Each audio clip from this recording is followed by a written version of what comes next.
Assalamualaikum warahmatullahi wabarakatuh.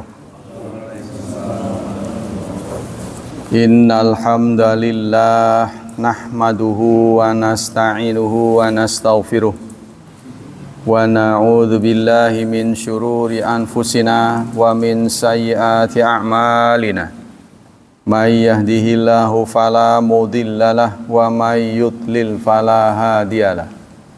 Asyhadu an la ilaha illallah wa asyhadu anna Muhammadan abduhu wa rasuluh la nabiyya ba'da. Allahumma salli wa sallim ala nabiyyina Muhammad sallallahu alaihi wasallam wa ala alihi wa sahbihi wa man sara ala nahjihi ila yaumiddin. Amma ba'd. Ayo ikhwah, kita lanjutkan kajian Fiqhu Bulughil Maram, mendalami kitab Bulughul Maram versi Madhab Syafi'i.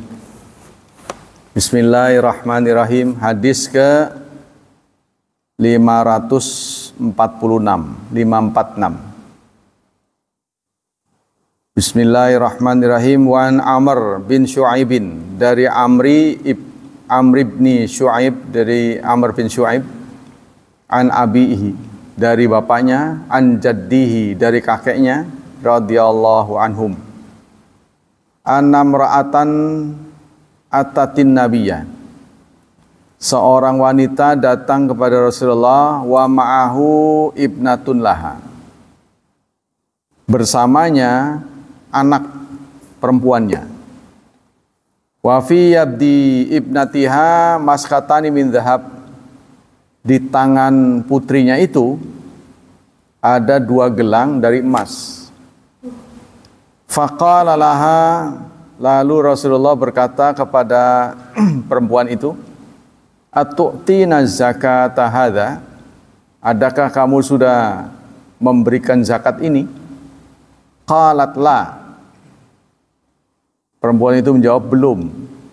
Qala, dia berkata, Rasulullah bersabda, ayusurruki ayusawirakallah bihima yaumal qiyamah siwarataini min nar, apakah kamu suka, mautah gitu kan, ayusawirakallah, Allah ya menghiaskan engkau, bihima dengan keduanya, yaumal qiyamah, di hari kiamat, siwaraini minnar, dengan 2 gelang dari neraka, mauta nanti digelangin dengan gelang neraka. Fa'alqat huma, lalu perempuan itu pun melempar, ya, melepas kedua gelangnya. Rawahu thalathah, merawikan hadis ini 3 imam. Wa isnaduhu qawiyun, isnadnya kuat. Wa sahhahul hakimu min hadits Aisyah, dan disahihkan oleh Hakim dari hadis Aisyah. Apa maksud dari hadis ini? Al hadis dalilun ala wujubi zakat fil hilyah. Hadis ini menjadi dalil wajibnya zakat pada perhiasan. Ini perhiasan yang dipakai, ya, bukan perhiasan yang diletakkan, ini dipakai. Karena perhiasan itu ditegur oleh Rasulullah lagi dipakai. Jadi kita ingat ya, perhiasan ada 2, ada perhiasan yang emas yang sudah dicetak, itu juga perhiasan namanya. Tapi yang dimaksud hilyah di sini adalah yang dipakai. Jadi emas itu ada yang masih bahan, ya, biasanya antam itu belum dibentuk, itu yang asli. Nah, itu kemudian ada yang sudah dibentuk. Kalau kita beli yang sudah dibentuk, itu ada ongkos tersendiri, ongkos ngebentuknya, tergantung modelnya. Kalau modelnya susah, mahal. Wa zahiruhu annahu la nisabalaha, zahir dari hadis ini tidak ada nisab untuk perhiasan, jadi tidak pakai batas. Zahirnya li amrihi sallallahu alaihi wasallam bitarqiyati hadil madhkurah. Karena perintah Rasulullah untuk tazkiyah, ya, untuk membersihkannya. Apa sudah dijakatin? Padahal jelas-jelas nisabnya itu 85 gram. Ya, tidak mungkin gelang yang dipakai itu seberat itu. Ya, tapi Rasulullah menegur, sudah dijakatin belum ini? Wala takun khamsu awaq fil aglab. Nah, tidak mungkin perhiasan yang dipakai perempuan itu sampai 5 awak. 5 awak itu setara dengan 20 dirham, 20 dinar. Ya, tidak mungkin. Nah, ini ada pendapat yang begitu. Jadi perhiasannya dipakai itu dizakatin tanpa nisab. Pertama. Yang kedua, fil mas'alati arba'atu aqwal. Tapi pada masalah ini ada 4 pendapat. Nah, ini ya, ini kita disaring oleh para ahli-ahli, yaitu imam. Pertama, wujubu zakat wa huwa madhabu jamaati salaf. Pertama, wajib zakat. Ya, terlepas dari nisab. Jadi perhiasan yang dipakai wajib dizakatin. Ini jamaah dari salaf. Wa Abi Hanifah dan Abu Hanifah. Wa qaulun lisyafi'i rahimahumallah ta'ala. Dan satu pendapat Imam Syafi'i, ya, semoga Allah merahmati keduanya, amalan bihadzal hadis, karena mengamalkan hadis ini. Itu pertama, ya. Wasani, pendapat kedua, la tajibu zakat fil hilyah. Yang kedua, tidak wajib zakat. Sepanjang dipakai, tidak wajib zakat. Ya. Seperti rumah, mobil, itu kan bisa harganya melebihi nisab kalau dijual, belinya. Ya. Contohnya 85 gram, katakanlah kalau 2 juta ya, itu baru 170. Mobil kadang-kadang 300. Ya. Nah, ini menurut, jadi apa yang dipakai itu wajib zakat apa enggak? Ya, terjadi perbedaan pendapat. Jadi ada yang mengatakan wajib, ada yang mengatakan tidak. Ya. Kemudian li'atharin waradat anis salaf qadiyati bi'adami wujubiyah fil hilyah. Karena ada riwayat dari salaf juga yang memutuskan tidak wajib zakat pada apa yang dipakai. Apalagi rumah, ya. Harganya kan 300 sudah murah. Sekarang ada yang M, sudah bahasanya sudah M sekarang. Ma'adha' fi hadzal hadis. Dianggap yang mewajibkan itu dhaif. Pendapat yang ketiga, anna zakatal huli ariyatuha. Zakat perhiasan, ya, itu jika ariyat, bersifat deposit. Jadi nggak dipakai. Perhiasan sih perhiasan, tapi ditaruh. Nah, itu ketika ditaruh, maka statusnya seperti emas biasa, ya. Jadi diperhitungkan. Itu pendapat yang ketiga. Yang keempat, anna tajibut fiya zakat marratan wahidatan. Yang pendapat yang keempat, wajib zakat sekali. Seumur hidup sekali. Jadi untuk yang dipakai itu antara lain yang dikutip oleh jamaah dari Abdullah Gimnastiar, ya. Darut Tauhid. Nah, dalam brosurnya saya pernah baca, rumah, mobil itu dizakatin sekali. Nah, ini berdasarkan ini ada pendapat juga. Ya, tapi dari sisi dalil Rasulullah tidak pernah Rasulullah menyuruh rumah, mobil, ya, dulu belum ada, ya, kendaraan, binatang wajib zakat. Contohnya onta yang dipakai atau sapi yang dipakai atau kuda, ya, tidak terdengar. Yang ketiga, al-qaidatu inda Syafi'iyah anna kulla huliyin wa musaghin muttakhadhu min adzab fil fidah Kaidahnya menurut Syafi'i, setiap perhiasan dan setiap emas yang dibentuk dari emas dan perak, wa yuhramu istim'alu ayqra fatajibu zakat. Yang diharamkan penggunaannya atau makruh, maka wajib zakat. Wa in kana istim'alu mubahan lil mar'ah, meskipun boleh untuk perempuan, fala tajibu zakat fil asahi. Wa in kana istim'alu mubahan lil mar'ah, kalau boleh dipakai perempuan maka tidak wajib zakat. Wa ma kana lil kinya wal iddikhar fadajibun. Tapi kalau disimpan wajib zakat. Ya, menurut mazhab Syafi'i yang kuat, perhiasan yang dipakai selama dipakai, ya. Jadi selama ada di tubuhnya sehari-hari itu tidak dihitung. Yang dihitung adalah perhiasan yang ditaruh, nggak dipakai-pakai. Nah itu kalau beratnya sampai senisab dan cukup setahun, maka wajib zakat, walaupun berbentuk perhiasan.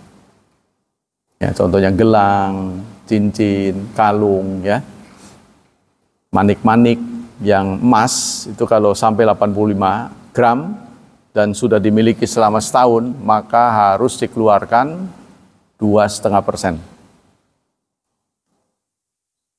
Ka'awani zahab wa makana isti'malu muharraman ka'awani zahab wal fiddah wa ma yattakhidhu rajuli nafsi fatajibu zakat. Adapun yang diharamkan dipakai, contohnya wadah dari emas dan perak, itu wajib zakat kalau memenuhi nisab. Selanjutnya al-huliyyu idza zukiya falaysa bikanzin. Perhiasan kalau sudah dizakati maka tidak termasuk kanzun. Kanzun itu perbendaharaan. Ya, perbendaharaan yang diancam oleh Allah akan mengakibatkan pemiliknya ke neraka. Dari Ummi Salamah radhiyallahu anha, anna kana talbisu awdahan min dhahab.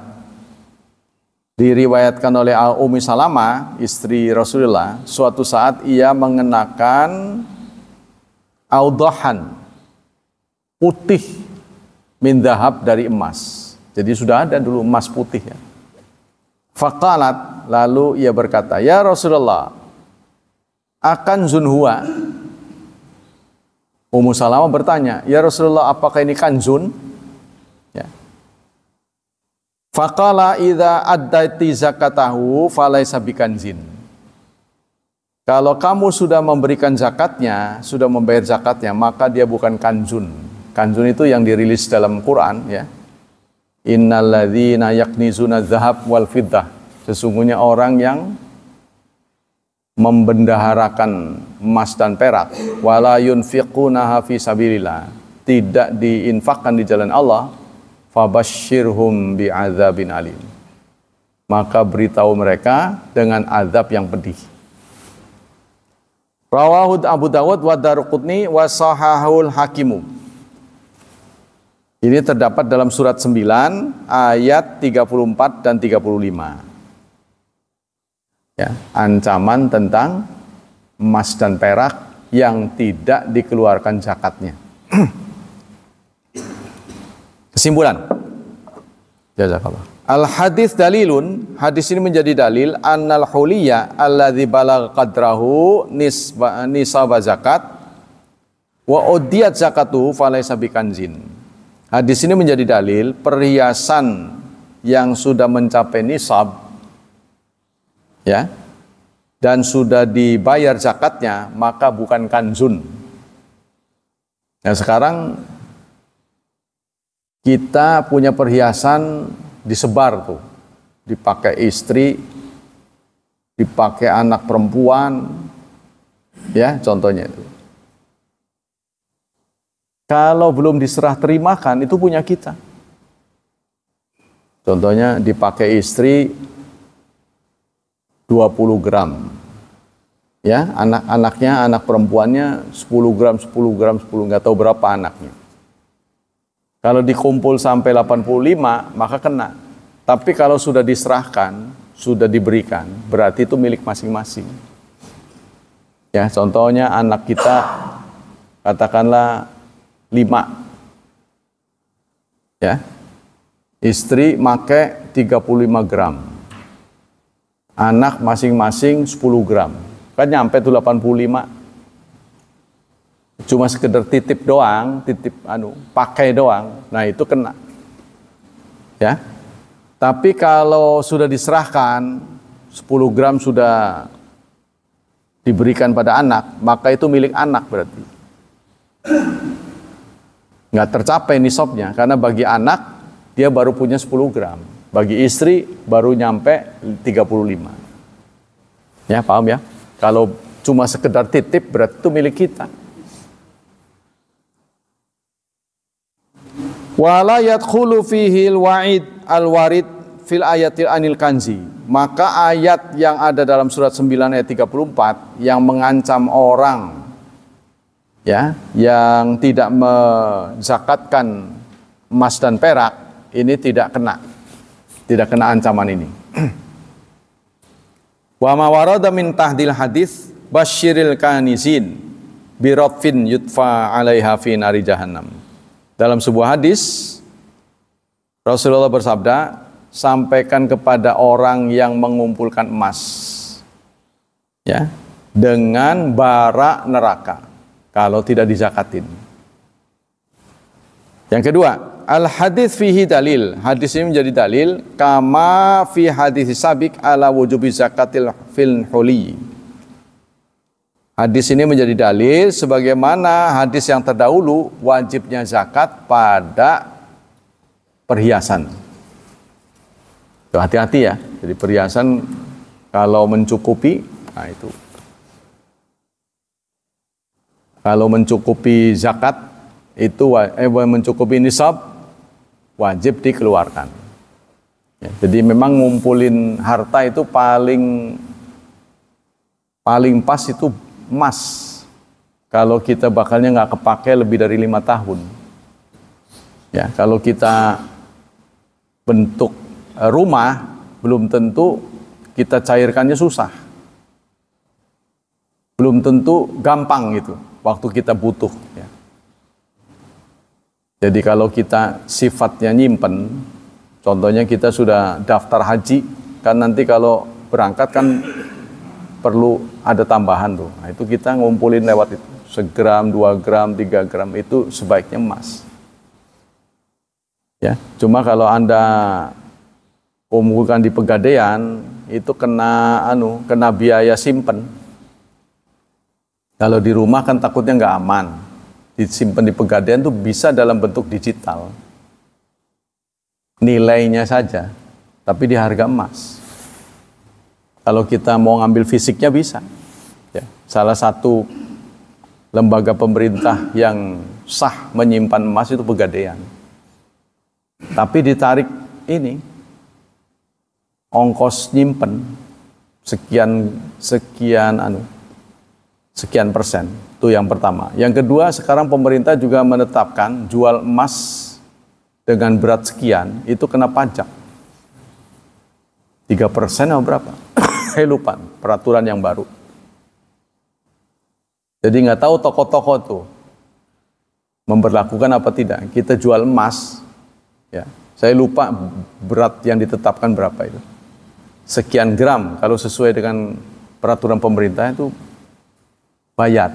Apa itu ditarik, dia nggak ngomong lagi, saya nggak tahu. Karena kan pengurangan kan, ada pengurangan. Nah, kalau toko logam mulia di Cilegon ini menerapkannya itu tergantung lamanya simpan. Itu menurut saya nggak cocok itu. Jadi yang maksudnya begini, kita beli logam mulia ya setahun yang lalu, 1 juta contohnya. Sekarang logam mulia itu LM itu 2 juta. Kan harusnya sekarang jadi 2 juta. Itu dia enggak. Karena baru setahun dikasih persen sekian. Curangnya begitu. Jadi pokoknya toko emas itu jual beli tetap aja untung. Nah, kalau pakai lembaga negara, ya tetap harus sesuai dengan harga emas. Saya dengar begitu. Ya. Jadi kalau Anda simpannya sudah 10 tahun, nah itu direken sama dia tuh persennya. Bukan harga terkini, bukan. Curangnya begitu. Dan emas-emas yang beredar sudah tidak menggunakan karat lagi. Anda harus hati-hati. Terutama perhiasan yang sudah dirubah ya bentuk aslinya. Dia menggunakan istilah persen. Contohnya 80% menurut toko emas ini berbeda dengan 80% menurut toko emas itu. Jadi nggak ada standar, yang ada standar tuh satu-satunya LM. Standar negara ya, Antam, pokoknya buatan Antam. LM ini juga ada produk Dubai, Antam, beda-beda lagi. Tapi yang jadi standar negara ini adalah Antam. Kalau Antam ada sertifikatnya. Nah, sertifikatnya juga mahal. Jadi kalau kita beli 1 gram dapat sertifikat. Kita beli 10 gram tapi 1, itu jauh lebih mahal daripada sekaligus 10 gram. Kenapa? Yang mahal sertifikatnya. 1 gram ada sertifikat, 1 gram ada, itu bikin sertifikatnya ada harganya. Ya, jadi kalau mau simpen itu ya 5, 10. Cuma ya itu kalau kita butuh ya kadang-kadang butuh sedikit, jualnya harus banyak. Ya kan? Nah itu penting juga Anda bahas ya, karena kalau kita orang Indonesia ini mau nyimpen di mana yang paling aman? Ya memang emas. Karena kita nyimpen dalam rupiah, harganya turun. Ya, katakanlah kita sekarang beli gorengan lah, yang mudahnya, 1 potong berapa? 3.000, katakanlah. Nanti bisa 4.000, nanti bisa 5.000. Jadi kalau kita nyimpen 100.000 sekarang, 5 tahun ke depan, yang kita bisa beli 100.000 sekarang, tidak sebanyak 100.000 nanti. Jarang ada lebih banyak. Kebanyakan turun, nilai tukarnya turun, rupiah mah. Ya, nah itu nggak enaknya begitu. Cuma ya kehati-hatian aja, perlu kehati-hatian kalau kita lagi nggak di rumah ya. Yang ketiga, yang keempat, al hadits yu'ayyid qaula Abi Hanifah rahimahullah wa man wafaqahu fi wujubi zakat fil huliyyi. Hadis ini menguatkan pendapat Abi Hanifah, dan orang yang sepakat dengan beliau tentang wajibnya zakat pada perhiasan. Ya, jadi perhiasan itu termasuk kanzun, simpenan, deposit. Wa yarudduhul akharun, cuma tidak disepakati. Paham ya? Jadi hadis ini memberitahu pada kita semua, perhiasan yang dipakai istri atau putri-putri kita itu kalau sampai 1 nisab maka wajib zakat. Tapi kalau sudah diserahkan berarti punya masing-masing. Ya. Sementara perhiasan sekalipun kalau ditaruh, ya karena banyak perhiasannya, gonta-ganti yang dipakai saja nggak kena, yang ditaruh itu kena. Tuh pendapat itu. Tapi pendapat Abu Hanifah, semuanya mau dipakai nggak dipakai itu direken. Kalau mencapai nisab harus dikeluarkan. Memang yang paling aman begitu. Li'annahu tahul, karena itu sudah 1 haul ila malin mujamid la numuwa fiha.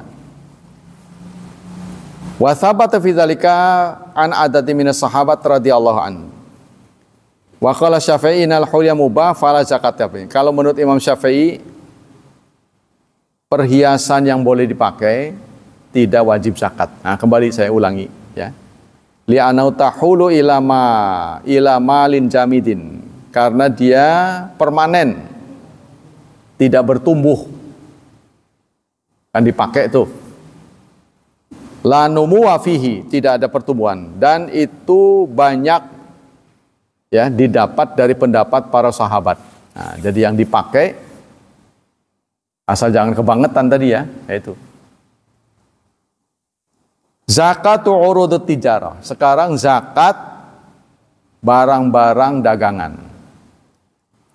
Dari Samurah bin Jundab radhiyallahu an, kana Rasulullah ya'muruna an nukhrija sadaqata minal ladzi na'udduhu lil bai'. Dari Samurah bin Jundab, Rasulullah menyuruh kami mengeluarkan sedekah dari barang-barang yang kami siapkan untuk jual beli. Tentang barang dagangan nih, kita punya warung, ya, contohnya sebesar pengimaman ini. Kalau menurut Anda, warung itu sebesar pengimaman ini penuh, nyampe enggak 85 juta? Tergantung ya, kalau snack yang gede-gede mah yang enggak. Tapi sekarang kayaknya barang itu harganya mahal, untungnya dikit. Yang kalau komoditas itu mengandalkan kecepatan. Karena itu saya imbau kepada teman-teman kalau beli komoditas keperluan sehari jangan ngutang, karena dia untungnya di situ, kecepatan. Ya, contohnya beli beras jangan ngutang. Ya, untungnya tuh dia kecepatannya, untungnya dikit tapi banyak gitu, kali. Kalau kita utangin, nah itu ngendek. Seorang pedagang itu harus menyiapkan 3 kali modal, setahu saya. Modal yang ditaruh, modal yang berjalan untuk beli lagi, ya, modal cadangan. Jadi apa? Tidak terduga. Contohnya kita nyimpen sabun saja, sabun mandi, itu jenisnya bisa puluhan, mereknya sama. Kita nggak tahu orang mau beli yang mana. Nah ini, karena kita tidak ada hitung-hitungan. Kalau yang belakangnya ada mart itu dia ada perhitungan. Yang laku berapa itu stok banyak. Kita tidak punya, kita nggak ngerti. Maka kita sering kalah. Karena dia punya stok listnya. Dia tahu, oh ini lakunya tinggi. Di daerah tertentu tinggi. Tapi di daerah lain nggak, dikurangi. Yang nggak laku tidak. Jadi tidak menuin toko dan tidak ngabisin modal. Ya. Nah ini kalau kita dagang ya. Jadi dagang itu tidak mudah, saudara. Untuk makanya sekarang lebih banyak yang bangkrut, ya, karena kebanyakan orang, saya tanya pelaku pasar juga itu drop penjualannya. Karena apa? Karena orang cenderung pada online. Online itu kan orang kadang-kadang nggak punya stok dia. Ya, seperti saya pedagang online di marketplace. Saya pamerin barang-barang. Saya nggak punya barang-barang itu. Contohnya kopi lah kata. Kopi merek ini. Saya nggak jual. Tapi begitu orang mau saya baru beli. Tuh. Pinternya dia pasang harga. Sekian. Orang mau beli ternyata harganya naik. Dia bilang kosong. Kan dia nggak punya modal. Curangnya begitu. Padahal itu menurut Islam nggak boleh. Orang jual beli harus punya barang itu. Nah, kita sulit mendeteksi. Ya, di situ itu. Marketplace itu. Tapi begitulah sekarang. Hampir semua itu. Anda lihat pasar Tanah Abang. Yang dulunya laris manis, coba sekarang berkunjung ke sana. Sepi. Banyak yang rugi. Pasar kita ini. Semrawut bukan main. Anda jalan-jalan ke pasar. Kebanyakan orang memakai kapling di luar. Di luar udah nggak nyewa. Yang nyewa tuh keberatan. Udah mingslep ya. Susah dipamerin kan, susah milih tempat. Nah, orang enak aja ngegelar. Cuma bayar salar saben hari. Tuh. Udah gulung tikar dia pulang. Ini yang ngontrak ini. Ya, bisa jutaan tuh kan. Nah, makanya banyak kios-kios itu tutup. Ada wacana mau dipindahin katanya. Nggak tahu di mana. Kan wali kota udah survei. Wah, acak-acakan amat ini. Kacau. Anda lihat yang teratur sama pasar modern. Cobalah jalan-jalan ke ini. Daripada ini. Nggak ada kerja, ya apa. Jalan-jalan ke pasar modern. Jadi yang namanya jalan-jalan nggak harus tempat wisata, pasar modern sana, BSD. Rapi sekali. Ya, airnya bersih, itu sanitasinya bagus, ini kan beceknya bukan main. Kotor. Pasar bersih. Coba lihat di sana. Memang harganya lebih mahal, tapi menurut saya lebih sehat. Ya, karena bentuk apapun makanan bukan siap saji, siap olah itu sudah ada. Ya, contohnya ikan. Kita beli hidup, tapi sudah dipotong nantinya. Bisa dia langsung di sini. Kalau di sini susah. Kecuali cuma dikeluarin ini. Tapi kalau dia bisa dibikin halus, sampai tulangnya dikeluarin bisa. Mau bentuk apa bisa. Mau digiling bisa. Pokoknya fasilitas itulah lengkap. Ya, kita mau bumbu ini kita tahu mau, tapi kita nggak mau ngulek. Kita aja yang ngatur ini sekian gitu. Diulek di situ bisa. Di sini kan nggak bisa. Ya, ada memang yang sudah dijual jadi, tapi belum tentu pas dengan ukuran kita. Belum tentu cairannya bersih. Hadis ini memberikan petunjuk al-hadis dalilun. Hadis ini menjadi dalil wujub zakat fi mali tijara, pada harta tijara. Jadi kalau harta dagangan, barang dagangan, itu yang direken nisab harganya, bukan keuntungannya. Harga barangnya dikumpulkan. Itu nyampe itu, 85 juta itu kecil kalau harga emas 1 juta ya. Katakanlah 1,5 juta, berarti sekitar 150 juta, kecil. Apalagi mesin. Mesin bisa 3 juta, 5 juta mesin las. Ya. Dan lakunya belum tentu dapat untung banyak. Karena banyak yang jual, dia untung tipis, yang penting laku. Ya. Yang reguler, yang biasa dipakai itu untungnya kecil-kecil. Tapi modalnya gede. Contoh yang sederhana, tabung gas lah. Tabung gas dari pemerintah 15.000, tapi dijual berapa? 25. Untungnya nggak tanggung-tanggung, berapa persen? Karena apa? Direken tabungnya. Harga tabungnya sudah mendekati 200.000. Harga tabungnya. Memang isinya 15.000. Kan dia nggak tahu kapan lakunya. Ya, kalau yang agen mah enak, dia sudah ya, terap di sini. Itulah penjualan di situ. Allah berfirman dalam surat 2 ayat 267. Anfiqu min thayyibati ma kasabtum. Infakkan sebagian dari yang baik-baik yang kamu usahakan. Tapi kalau kita mau renung, pokoknya 1/40 dari harta lebih kita hendaklah kita bagi buat orang lain. Itu aman. Ya, kurang lebih 1/40 dari penghasilan kita bagi buat orang lain. Ya, kalau 100.000 berarti berapa? 2.500 ya. Kalau 1 juta 25.000. Sisihkan itu aja. Itu aman buat berbagi pada orang lain. 1 juta 25.000. Nah, kali aja berapa? Insya Allah aman. Bagaimana dengan karyawan? Kita tidak punya pertanian, peternakan, tapi kita kerja.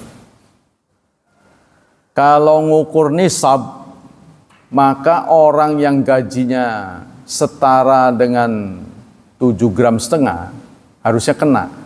Ya, tapi menurut manhaj salaf, yang disimpan itulah yang kena. Kalau sampai 85 gram. Bukan yang dipakai. Karena katakanlah kita dapat 10 juta sebulan. Tapi keperluannya banyak. Ya. 2 rumah tangga A dan B gajinya sama 10 juta. Pengeluarannya bisa berbeda. Ya, karena si B anaknya ada 5. Sementara si A dengan gaji 10 juta cuma berdua suami istri, kan beda itu. Nah, ini beda lagi kalau menurut salaf, apa yang tersimpan? Kulil afwa. Dan itu pun kalau sudah mencapai 85 gram emas setahun.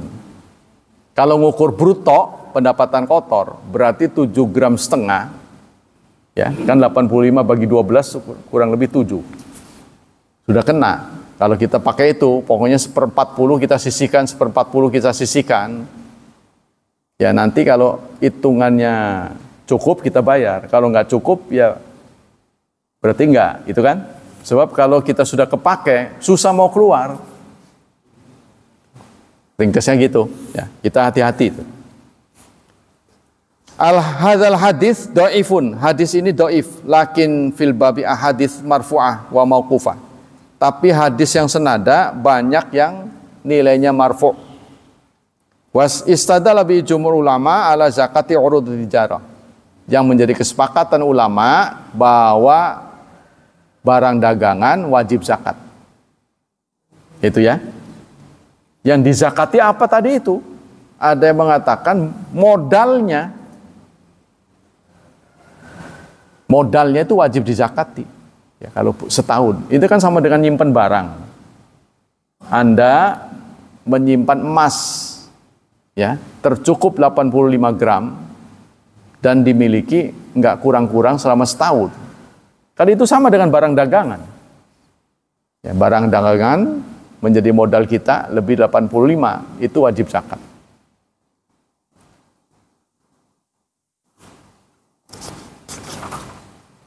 Yang ketiga, qala Ibnu Munzir rahimahullah, al-ijma' qaimun ala wujub zakat fi mali tijarah wa mimman qala bi wujwa al-fuqaha as-sab'ah. Menjadi ijma' bahwa zakat wajib pada perdagangan. Di antara yang mengatakan wajib adalah 7 ahli fikih. Nah, itu.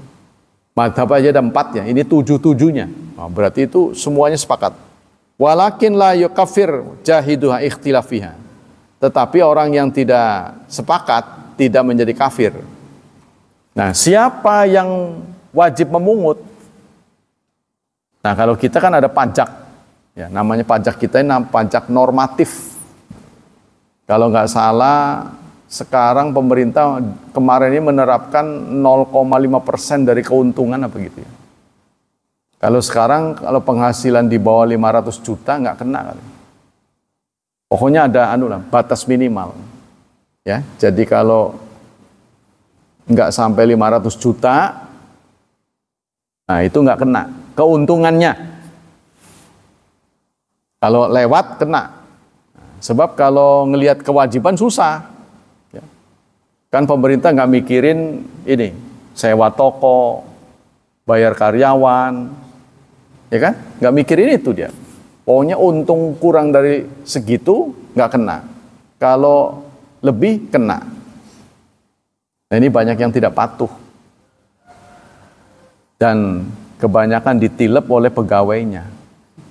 Sehingga pembangunan nyangger. Itu sebabnya. Contoh yang sederhana lagi, Anda nggak usah menuduh pedagang. Parkir aja. Parkir di depan mall. Yang Anda lihat yang nggak kena portal tuh, itu semuanya masuk ke kantong.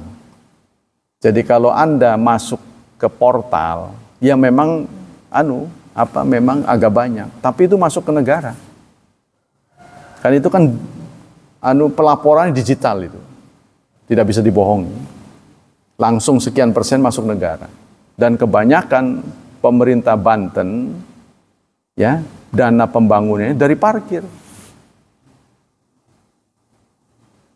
Ya Anda berhenti berapa lah di mall berapa lama, tahu-tahu 10.000. Kalau parkir di luar kan cepet lama sama 2.000. Ya kan?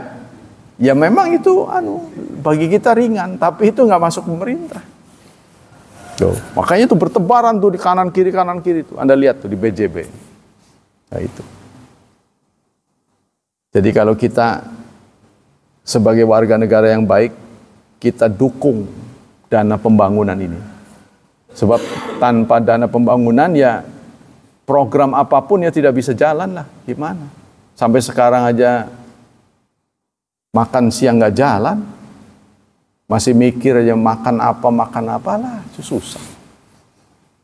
Ya, semakin nilai rupiah semakin kecil. Tadinya 15.000, sekarang turun 10. 10 mikir lagi 8 katanya. Aduh, lama-lama entek. Kerupuk doang barangkali. Apa yang bisa diberi 8.000 rata-rata rumah makan menerapkan setahu saya 10.000 minimal. Itu pun minimal. Kalau dunia anak-anak 10.000 mah nggak kenyang. Ya, mungkin dapat makanan nggak dapat minuman ya, jadi ketelak gitu. Jadi bagusnya sih bawa makanan sendiri menurut saya. Ya, kenapa ada ini budaya bawa makanan dari rumah ini kurang ditumbuhkan. Anak-anak tuh malu. Jadi bawa makanan dari rumah itu mendidik anak prihatin. Yang kedua, sehat karena itu diawasi langsung oleh kita. Ya, Anda boleh beli makanan di luar, apa jaminannya bersih apa enggaknya? Mereka seenaknya mengolah makanan, nggak mikirin bakal sakit. Kalau kita kan, insya Allah ya perhatiannya lebih. Yang keenam, nah itu. Yang selanjutnya, sababu zakatu urudi tijarah huwa tamalukus silai biniyatit tijarah. Sebab wajib zakat dagang itu karena kita memiliki benda niatnya untuk diperjualbelikan. Ya, sama dengan Anda punya rumah banyak, tapi buat pakai sendiri, anaknya banyak, rumahnya banyak. Itu nggak wajib zakat. Tapi kalau Anda jual beli rumah, nah, makanya masuk perdagangan. Kita developer perumahan, wajib zakat. Tapi kalau dipakai sendiri mah enggak. Kalau invest gimana? Memang rumah itu invest jangka panjang ya. Kalau di tempat yang strategis untung. Jarang ada rumah jatuh, kecuali yaitu rumah itu kemudian ya pokoknya ambles bagaimana lah. Tempatnya udah enggak memungkinkan, baru rugi. Tasiru sil'a aradan litijara bisyartain. Benda yang kita miliki menjadi barang dagangan dengan dua syarat. Ayam lika syakhsu bi'aktin yajibu fil ard. Boleh di barter dengan uang. Maka benda itu menjadi dagang. Yang kedua, ayyanwiya indal aktil ula ayatamalaka litijara. Yang kedua, niatnya untuk didagangin. Kalau niatnya untuk didagangin, maka benda yang kita miliki menjadi barang dagangan. Harus kena zakat. Wallahu a'lam bishawab. Mumet ya, kita karena nggak dagang sih. Udah mumet, nggak ada uangnya. Yang kedua, kita malas ngitung, lah. Orang hitung-hitungan. Bismillahirrahmanirrahim. Kita kembali ke fiqhut tataruf. Hal-hal yang membuat kita ekstrim. Ya. Ini sebenarnya bukan untuk ekstremis saja. Ini untuk kehidupan kita sehari-hari. Ya. Itu artinya ini perbuatan-perbuatan keterlaluan. Perbuatan keterlaluan lainnya adalah menjalankan amalan faid di negeri kaum muslimin. Menganggap faid di kaum muslimin untuk mendukung pendanaan sebuah amalah jihadiyah. Demikian istilah menurut klaim mutatarifin. Mereka melakukan perampokan toko emas. Anda pernah dengar? Itu pernah terjadi di Serang. Ya, toko emas dirampok. Oleh siapa? Oleh orang-orang yang mau jihad. Mereka menghalalkan perampokan itu karena untuk perang. Ya, itu pernah terjadi di Serang. Atau bank, atau semacamnya. Itulah sebabnya sekarang toko emas setiap Jumat tutup. Anda tahu maksudnya? Tahu nggak? Kenapa toko emas itu Jumat tutup? Apa mereka menghormati orang Islam? Bukan. Karena waktu Jumatan sepi, kalau terjadi perampokan nggak ada yang nulungin. Itu. Dan sudah terjadi berulang-ulang. toko emas di Bandung dirampok.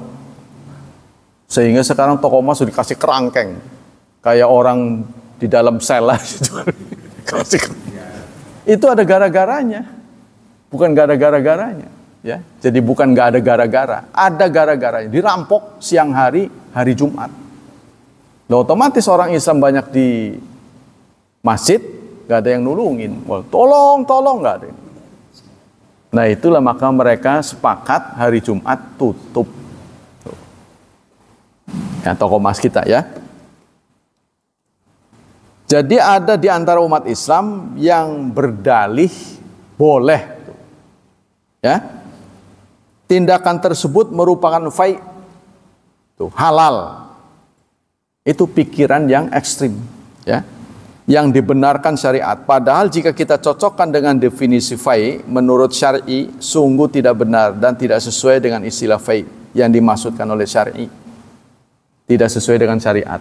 Nah, Anda pernah lihat di Bandung tuh di Dago, kapling outlet gede-gede, ya, itu hasil penyitaan. Dulu itu. Kenapa yang punya sekarang angkatan darat? Kebanyakan tuh jenderal-jenderal. Itu dulunya punya rakyat biasa yang disita. Nggak tahu udah berapa puluh tahun yang lalu. Saya nggak tahu. Gede-gede. Dan baru-baru ini SMA 1 Bandung, ya, itu berdekatan dengan SMK 1 Kristen. Yang dulu menjadi sekolahnya Pak Habibie. Setelah diajukan ke pengadilan, SMA 1 negeri di Jalan Dago ternyata dimenangkan oleh SMK Kristen. Tanahnya katanya, tanah dia. Wow, jadi orang Dago pada protes. Pada protes. Nah, itu gimana masa lalunya saya nggak tahu. Allah menyatakan dalam surat Al-Hasyr, surat ke-59 ayat 6. Wa ma afa Allah ala rasulih. Dan apa-apa harta rampasan yang menjadi fai, ya. Fama aujaftum alaihi min khailil wala rikabin walakinna Allah yusallitu rusulahu ala may yasha wallahu ala kulli syai'in qadir. Dan harta rampasan fai dari mereka yang diberikan Allah kepada Rasulnya, kamu tidak memerlukan kuda atau unta untuk mendapatkannya. Jadi yang namanya fai itu sudah janjian perang, ternyata musuh bisa dihalau tanpa ada baku senjata, ya. Dia meninggalkan semua hartanya. Itulah namanya fai. Dikejar mereka lari, ditinggalkan semua hartanya. Nah, ini fai, ya. Nah, itu dianggap begitu dalam kondisi begini. Benda-benda itu dulu orang KS juga itu. Saya tidak institusinya, tapi oknumnya ngambilin benda-benda sampai pernah mesin itu dibawa ke toko saya. Pak, ini jual, Pak. Ah, kaget sih. Apa-apaan kamu? Ini halal. Oh, enggak, saya enggak mau saya. Apa-apaan begitu? Nah, ini pikirannya. Iya, dianggapnya begitu. Pada mesin pabrik diambil. Ya Allah, saya bilang, gimana kamu itu? Segede motor. Gila kamu itu. Nah, ini pikiran begitu. Di Bandung saya mendapati juga teman yang begitu. Jadi dia beli motor secara ngangsur, lalu dihilangkan. Tahu nggak dihilangkan? Dijual sama dia. Lalu dia buat pelaporan hilang. Saya kira asli. Saya kira asli. Nggak taunya setelah hilang, berapa waktu dia beli lagi begitu. Tapi dia janji sama teman, kita hilangin aja. Ya Allah, kamu tuh salah begitu tuh. Saya bilang, otak kamu bagaimana itu? Saya marah-marah. Saya ditinggalin sama dia. Nah, ini pernah terjadi begitu. Jadi otaknya begitu. Kalau ini dibenarkan, maka susah dibedakan mana yang jujur, mana yang tidak. Apa-apaan orang nggak perang, nggak apa, harta orang diambil. Nah, ini ada terjadi begini. Jangan kaget, saudara. Bisa terjadi juga anak terhadap orang tua. Benda-benda berharga di rumah dijualin sama dia. Loh, kenapa kamu begitu? Saya disuruh guru. Salah satu yang melakukannya sepanjang yang saya tahu itu adalah oknum dari Az-Zaitun. Tuh, dulu tuh. Saya saya pernah berdebat. Wah, saya dimusuhi. Itu Zaitun kan sebagian teman saya. Pikirannya kotor. Saya bilang, kok begini amat ini? Gak benar ini. Ya, sehingga mereka, Anda lihat, saya juga belum pernah sih, istananya sangat megah. Itu kata saya dengar ratusan hektar. Dari mana mereka dapat uang sebegitu? Itu dapat begitu. Barang rumah tangganya dijualin, TV apa segala, pokoknya orang, loh kok nggak ada? Tak jual. Anaknya sampai bisa mengkafirkan orang tuanya. Bapak, ibu kafir. Ya Allah, segitunya. Yang sudah muslim disebut kafir. Apalagi yang kafir. Bayangin, itu bisa terjadi begitu. Ya. Nah, inilah suatu bentuk keterlaluan, pikiran yang menceng. Ya, agama tidak menyuruh begitu, tidak pernah Rasulullah menyuruh begitu. Perampokan, kecuali ada perjanjian. Mereka menodai perjanjian, mereka merampok dulu, baru dihukum oleh Rasulullah. Contoh, ada beberapa kelompok orang Yahudi datang pada Rasulullah, meminta mereka difasilitasi untuk menjadi muslim. Mereka dalam keadaan sakit. Diterima oleh Rasulullah, kemudian diarahkan ke satu peternakan, ya, diberi rekomendasi, tolong sehatkan orang-orang ini. Beri makan yang cukup, beri susu kambing, susu sapi, susu onta, dan sebagainya. Bukan mereka nurut, terima kasih terhadap fasilitas yang Rasulullah berikan, malah si penunggu peternakan itu dibunuh, matanya dicongkelin. Rasulullah marah besar. Rasulullah menyuruh sahabatnya kejar. Begitu dikejar, maka mereka itulah dikisos oleh Rasulullah dengan dicongkel matanya. Rasulullah geram sekali. Wong sudah niat baik gitu kan. Nah, itulah awal adanya kisos dalam sejarah Islam. Jadi tidak pernah Rasulullah memulai itu, tidak pernah. Nah, kebanyakan digituin. Dzalika anamal fai huwal ma'khudhu minal musyrikin bi ghairi qital. Karena harta fai itu diambil dari orang musyrik tanpa perang, wala ijaf, tanpa pengerahan kuda, ya, dan onta. Faja'ala Allah li rasuli ayyada'ahu haitsu yasha. Maka pembagiannya diserahkan kepada Rasulullah. Jadi pendapat-pendapat di buku ini, saudara, tidak asal ngomong, ini semuanya ada dalilnya. Ini dibuat oleh ahli-ahli. Li'anna wasilun bitasliti Rasul alaihim. Karena dia sampai dengan penguasaan Rasul. Jadi digetak, ya. Musuh lari, dia tinggalkan hartanya. Itu namanya fai. Wong ini perang apa enggak, harta orang dicolongin itu. Anda pernah enggak dengar dulu ada itu chaos pembakaran toko-toko? Pernah ya ngalamin pasti Pak Anu pernah. Saya waktu itu di Ciledug sini Tangerang. Saya saksikan sendiri. Saya kira orang pindah. Jadi toko elektronik digotong tuh, TV segala itu digotong, terang-terangan. Dan di depannya banyak berkeliaran polisi. Saya tidak menyalahkan polisi. Kalau menurut saya sih polisi tidak mampu berbuat banyak karena jumlahnya. Jadi jumlah orang yang ngambil lebih banyak daripada oknum, daripada petugas. Jadi mereka diamnya lihat, ya Allah, ini mah terang-terangan. Maka kan banyak tuh pribumi gitu kan, dulu kan, pembakaran tuh. Masih banyak yang belum dipulihkan sampai sekarang. Gosongnya terbakar. Itu apa-apaan begitu itu. Sampai begitu. Ramayana di Ciledug ambruk gara-gara dibakar.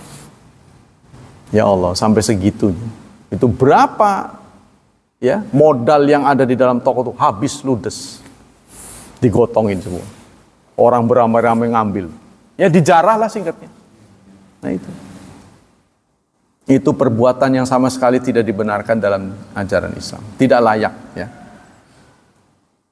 Nah, maka Allah memberikan keluasaan kepada Rasul untuk menangani. Nah, jadi ya, kemudian mendatangkan kemudaratan dan menjauhkan dari kemaslahatan. Tindakan tataruf seringnya adalah justru mendatangkan kemudaratan bagi dirinya. Nah, sama dengan begini, adanya bom Bali. Apa yang menyebabkan pemikiran orang Islam untuk melakukan pemboman? Apa yang ada di otak mereka? Begini, waktu itu tragedi Poso, ya, Poso kan di sebelah timur daripada Bali. Nah, mereka itu poskonya di Bali. Orang Australia ini mendrop tentaranya, didrop di Bali. Tuh. Jadi setelah di Bali, sana kurang baru didrop tuh, lewat Bali. Nah, pemikiran dari teman kita ini, IS, daripada kita capek-capek ke sono, hantem aja di sini. Nah, itu tidak sportif itu. Wong medan perangnya di sana, dia di rumahnya dihantem, nggak bisa lah. Itu nggak sportif. Kalau mau perang di sana. Iya, artinya orang mau renang, sebelum renang besoknya dikasih makanan supaya sakit perut contohnya gitu. Itu kan tidak benar itu. Saya pikir kok nggak sportif. Itu yang terjadi. Ya, terjadi. Itu otak. Sama dengan orang besok mau tinju, sebelumnya ditraktir dulu, dikasih racun. Besok kan jadi lemes. Itu kan tidak adil. Waktu di gelanggang sono. Waktu di medannya. Nah itu. Jadi kalau kita melakukan kemaslahatan, tapi yang terjadi malah madarat, itu tidak boleh. Seperti tadi, dalam contoh tataruf, yaitu menasihati orang, yang saya bilang Jumatan itu, ya terjadi di Al-Mukarramah, betul-betul faktual itu. Teman saya, dia lagi Jumatan, qauli hadza aqulu qauli hadza wa astaghfirullah li wa lakum wa lisail muslimin muslimat wal mu'minin wal mu'minat fastaghfiru innahu huwal ghafurur rahim. Dia sebagai khatib begitu. Si Bilalnya ngomong, Allahumma sholli ala sayyidina Muhammad, dikencengin. Langsung dibantah sama dia. Ditegur. Gak boleh begitu. Khatibnya. Nah, ini salah satu bentuk keterlaluan. Memang tujuannya bagus, amar ma'ruf, tapi bukan pada tempatnya. Kan? Kamu saya suruh istighfar, kenapa malah sholawat? Iya benar, ngomongnya benar, saya nggak salah ini, benar. Nabi tidak memberi petunjuk, tapi tempatnya salah. Bukan momen yang tepat, harusnya nanti diajak minggir dulu, dia omong. Harusnya begitu. Akibatnya saya pun dicoret tuh. Ini temennya nih tuh. Semodel ini. Satu hari. Saya dianggap begitu, saya nggak tahu menahu, salah, ikut dicoret. Ya, itu jadi satu bentuk yang komunikatif yang tidak sesuai. Nah, itu. Begitu juga kita jangan pernah kasar pada orang yang tidak sama dengan kita. Dilihat, wah, nggak ada jenggotnya, nggak ditegur. Jangan begitulah. Kalau Anda tegur, contohnya gini, nggak jenggotan, berarti dia nggak sunnah. Assalamualaikum, waalaikumsalam.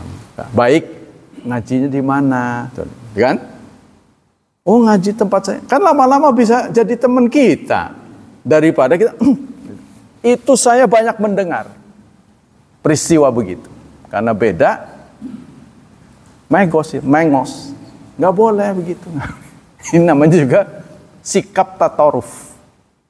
Ya, mudah-mudahan kita bisa menghindari. Jadi kalau kita baik, dia akan menjadi teman kita. Mestinya gitu. Sama dengan orang jual beli, ngelihat aja, capek ininya kan. Beli mah enggak itu. Enggak apa-apa. Kita beri keterangan capek sampai mulut berbusa, beli mah enggak. Enggak, saya ngelihat aja. Waduh, keselnya. Kan frontliner begitu, yang jaga toko sama kesel kan. Enggak apa-apa, kita sekali dua. Nanti dia ngelihat lagi.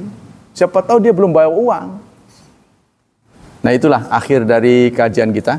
Semoga Allah Subhanahu wa taala melimpahkan pahala yang berlipat ganda untuk kita.